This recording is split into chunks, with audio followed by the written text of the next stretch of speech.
Hey there, everyone. Art Burns here, wishing you well today. Hope you're all having a great day. I'm really excited because today I have yet another request from. This one comes from one of my current clients who is also a YouTube subscriber of mine. And so this request goes out to Cindy and David of Northern California, the Bay Area. I just love saying that. And so what Cindy asked me to cover today in a video, or she didn't ask for it today, but I'm giving it to her today. She asked me to cover in a video how mindfulness applies to apologizing, right? And I think this is a very, very important question. And specifically what she was asking me was, how does mindfulness help us to apologize in a way in which, that makes the other person, the person to whom we're apologizing, feel felt and feel heard, right? And it's a very, very important question, a very appropriate question to ask because, in the same vein as active listening comes in, right? A lot of times when we're listening to each other, we're not listening to understand as much as we're listening to reply, right? And the same thing holds true for when we're apologizing to one another, right? When we feel that we need to apologize to someone, oftentimes what we're doing is we're apologizing, but then in the same breath, we're also justifying or trying to explain or trying to excuse what we did. Okay, so in that sense, the apology is not really, full and pure, right? We're giving an apology, but then we're almost taking it back by saying, I'm sorry, but this is why I did it. I'm sorry, but this is what you did to make me do it. And it kind of gets into this really, emotionally entangled kind of thing, which is not only not beneficial to the person who's issuing the apology, right? Because now you're confusing things for yourself. But to Cindy's point, it's also really not beneficial to the person to whom you're apologizing, right? When you're apologizing to this person, it's the objective here is to make that person really feel that you are sorry, right? And if you're conflating your own sorrow and your own apology with this other aspect of what's happening, then you're not really doing that, right? So mindfulness, practices and the emotional intelligence that comes from mindfulness practices 100% will help to address this activity, this behavior, right? And I say that because especially the emotional intelligence part of it, because the emotion that drives apology, right? Like 100% of the time, the emotion that drives our desire or our, perceived need to apologize is an emotion that is very similar, if not exactly, shame, right? And shame is a very, very powerful emotion, right? And it's not always well placed, right? And so one way in which mindfulness and emotional intelligence will allow us to apologize in a more appropriate way is to see whether the apology is necessary and appropriate in it from the start, right? But also the shame that we're feeling that makes us want to apologize is the same emotion that makes us feel like we need to explain or justify or excuse or deflect somehow what it is that we're apologizing for, right? Or the sort of motivation behind the apology, right? So what mindfulness and emotional intelligence are going to do, as I said, not only is it going to allow you to see the motivation of that shame, and in that understanding of the motivation of the shame, you are then going to be able to bring an awareness to what it is you're about to say, right? And knowing that, okay, I'm being driven by this kind of level of shame coming from myself. Let me not make it about me, right? Let me just make it about this other person, right? And that's going to be a more pure kind of apology and a more empathic kind of apology, right? And but interestingly, it also is going to, as I said a moment ago, it's going to tell you whether this apology is really appropriate and is really needed. For instance, again, I used to, and I'm not the only one. There's lots of people out there who constantly apologize, right? And they apologize. I'm sorry I'm late. I'm sorry I did this thing. I'm sorry for that. I'm sorry. And a lot of times what you're doing then is you're practicing that shame, right? Again, and that becomes a habit, right? Which again, that is not something that is going to benefit you.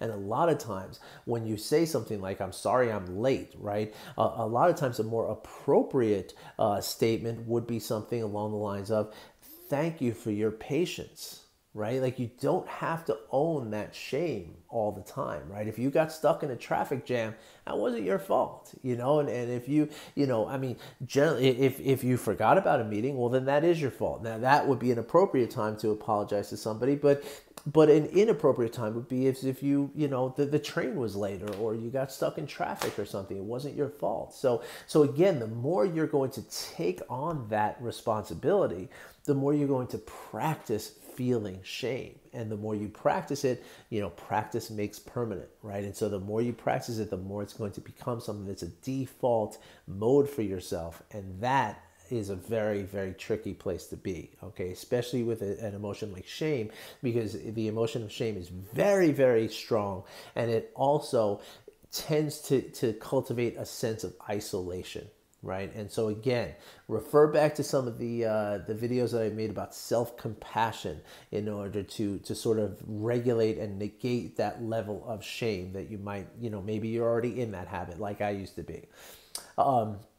But now, as I say, practicing mindfulness, and as we develop a keen and more vivid ability to understand, what's happening inside of us, right, and on an emotional level, and also on an experiential level, right, which comes through daily, mindfulness practices, both formal meditation and informal practices. As we do that, we are going to develop a better sense of where our apology is, appropriate, and how to do it better, right? So to Cindy's point, it is going to help us to apologize in an appropriate way when the apology is appropriate, right? Meaning that we're more likely to be mindful of our words and our actions, right? Because one of the things that we learn when we practice mindfulness, right, is the ability to simply pause for a moment, like just a beat or two, so that we now, instead of just blurting out the thing that just, kind of comes to us, we pause for a moment and we kind of, instead of reacting, right, we're blurting something out, we actually are making more of a responsive action or words or gestures or what have you, right? So what I'm trying to say is that when we're mindful, when we practice mindful, when we develop the skills of mindfulness and emotional intelligence, we gain the mastery over that, right? So we don't just blurt out, I'm sorry, but, it gives us a chance to say, I'm really sorry that hurt, and I'm really sorry that you're feeling the way that you're feeling. And that's it. Right. So now the person feels like, wow, I feel better now. Right. Like that helped me. That was a salve to my heart. Right. Whereas if you say, I'm sorry, but, now all of a sudden you've taken it away. You've made it more about you now than about that person. Right. So mindfulness practices will certainly help with that process. And so, again, practicing mindfulness on a daily level will get you that skill, right? To be able to sort of control that and to attain that level of mastery. However, and this is where it's really exciting, and I'm so grateful for Cindy having brought this topic up, right? The act of apology itself can be a mindfulness practice. And I'm so excited about this because I never thought about this before, but this is absolutely something I'm going to start to develop, to start to cultivate in my coaching program, to have people use the instinct and the motivation for apology, use that as a mindfulness practice, okay? But before I get into the practice, I wanted to also talk about how this really ties into empathy, right? Which is, empathy is the ability to feel what another person is feeling, right? Feel it in your body, feel what the other person is feeling. And that's what we're talking about here, right? Like when we're apologizing to someone, right? The objective is and should be that we want them to feel our apology, right? We want them to feel that we regret whatever it is that we did, that we maybe wish we hadn't done it, that we feel, we feel sorry that it hurt them, right? Like that's what we want them to feel, right? And so as we develop, and again, that is a natural sort of progression of mindfulness practices and emotional intelligence is the sense, the deeper and more vivid sense of empathy, right? So that you will automatically find yourself realizing, wow, okay, how is it going to feel to this person if I just say I'm sorry? And then conversely, how is it going to feel to this person if I say, I'm sorry that it happened, but blah, blah, blah, right? And this is something that's very, very important because, again, to Cindy's point, a lot of times that's not what we want anyway.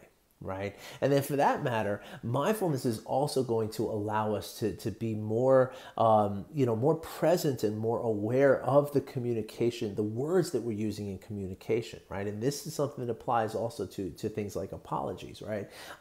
Especially when we're conflating the apology with some sort of explanation, and this is just sort of a bonus here, that kind of goes outside apologies too. When we're communicating with others, right, the idea is to commune, right, to come together, right? And so a big obstacle to communication, to communing with others, can often be the pronouns that we use as we're doing this, right? So let me give you an example. If I say to you, when you do this thing, it really bothers me, right? How does that feel to you? As opposed to my saying, I feel very uncomfortable when this thing just happened, right? So you see what happens, like instead of the what I'm doing is I'm putting it on you, and for that reason, or as a result of that, you're going to put up your defensive. You're going to be like, whoa, whoa, whoa, I feel attacked, right? And now all of a sudden we're not communicating anymore, right? So this applies in apology also, like it's again, I am sorry, right? Or I feel regret for what I did. Now, if I turn that and say, but you did this, now, boom, now we're apart again, right? So that also applies into what we're talking about. And this is something that is very much going to be affected by the daily practice of mindfulness, okay? But here's this great practice that I just devised as I was thinking over this video.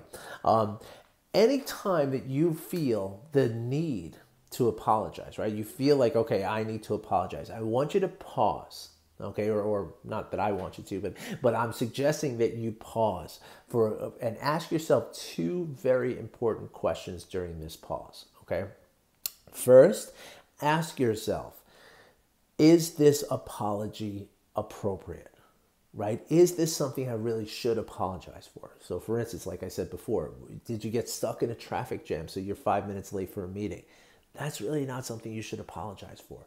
You can express something along the lines of what you mean when you apologize, which is, thank you for being patient, or I regret the fact that your time has been wasted, or I appreciate the fact that I value your time and it's a shame that it got wasted, something like that. But when you say, I'm sorry, that's practicing the shame. So ask yourself, is this apology appropriate? And if it's not, choose the words mindfully that are appropriate, right? And number two, if you do decide that the apology is appropriate and you're going to go forward with the apology, now ask yourself or put yourself in the other person's perspective.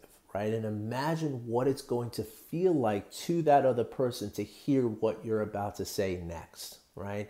And if you feel that, again, saying, if you say, I'm sorry, but how's that going to feel to that person? Are they going to feel that you really are sorry, or do they feel like you're just paying them lip service, right? And you're really just concerned with your own feelings and stuff, right? And then make adjustments as per what you find in that, right? So what you're doing here is you're practicing like three things at once here, which is really awesome, which is why I'm so grateful for this question having come up. You're practicing a pause, right? You're practicing just the mindful presence of being able to just take a breath, before you move forward. Respond as opposed to react, right? Number two, you're bringing mindfulness to your words. You're examining, am I really saying what I should be saying, what I feel is appropriate to say right now, right? And number three, you're practicing empathy. And empathy is something that's going to, serve you. All three of these things are going to serve you in all areas of your life, not just when you need to apologize or when you feel like you need to apologize to someone. So again, two questions, right? Pause and ask yourself two questions. Is this apology really appropriate and necessary? Or is there some other way to say what I'm trying to say? And number two, if the apology is appropriate, what is the other person going to feel as I'm apologizing? And if the words, if you feel like that's not going to feel like an apology, then change the words that you're going to use. Okay? So if you have any questions about this and you want to review that practice a little deeper, please let me know. And by all means, if you have any other requests for any of these videos, the phone lines down here at WART are wide open, folks, and I would love to get your requests. So please don't be shy and let me know. All right, everybody, I hope you enjoyed this. I hope it's helpful, and I wish you well. Take care.